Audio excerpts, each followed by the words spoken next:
அண்மைச் செய்தியை பார்க்கிறோம். கோடநாடு கொலை கொள்ளை வழக்கில் எஸ்டேட் மேலாளர் நடராஜன் விசாரணைக்காக ஆஜராகியிருக்கிறார். கோடநாடு வழக்கை சிபிசிஐடி காவல்துறையினர் கடந்த 2022ஆம் ஆண்டிலிருந்து விசாரித்து வருகிறார்கள்.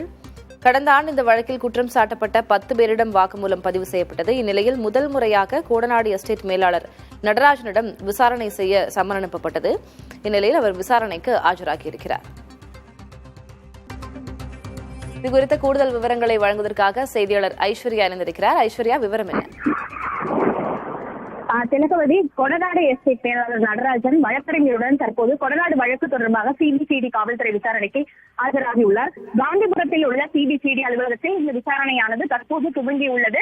CBCID SP Madhavan, DSP, ADSP இந்த வழக்கில் ஏடிஎஸ்பி முருகை தலைமையில் தான் விசாரணையானது தொடர்ச்சியாக நடைபெற்று வருகிறது. இந்த விசாரணை ஏன் இன்று முக்கியத்துவம் பார்க்கப்படுவது 2 காரணங்கள் முக்கியமா இருக்கும். ஏன்னா இந்த கொடநாடு சம்பவம் பாத்தீங்கன்னா 2017ஆம் ஆண்டு கொடநாடு எஸ்டேட்டில் உள்ளே இருந்த காவலாளி கொலை செய்யப்பட்டு கொள்ளை சம்பவம் அரங்கேறுகிறது.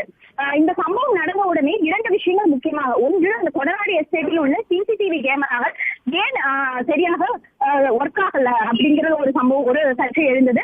மற்றொரு பாத்தீங்கன்னா, இப்போ ஒரு சம்பவம் நடக்குதுன்னா அந்த சம்பவத்தில் தொடர்புடையவர்கள் தான் புகார் அளிப்பார்கள். ஆனா இந்த சம்பவத்தில் பாத்தீங்கன்னா கொடநாடு எஸ்டேட்டில் இந்த சம்பவம் நடைபெற்றிருந்தாலும் அதனுடைய மேலாளர் புகார் அளிக்கவில்லை. இந்த 2 விஷயங்களும் மிகப்பெரிய சர்ச்சையை ஏற்படுத்தி இருந்தது.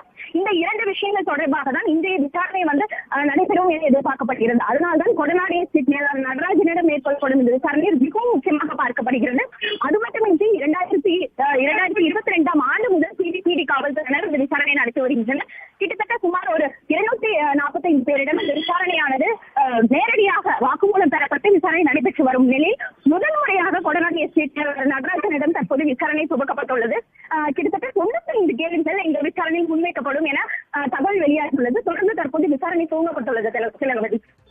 விவரங்களுக்கு நன்றி ஐஸ்வர்யா.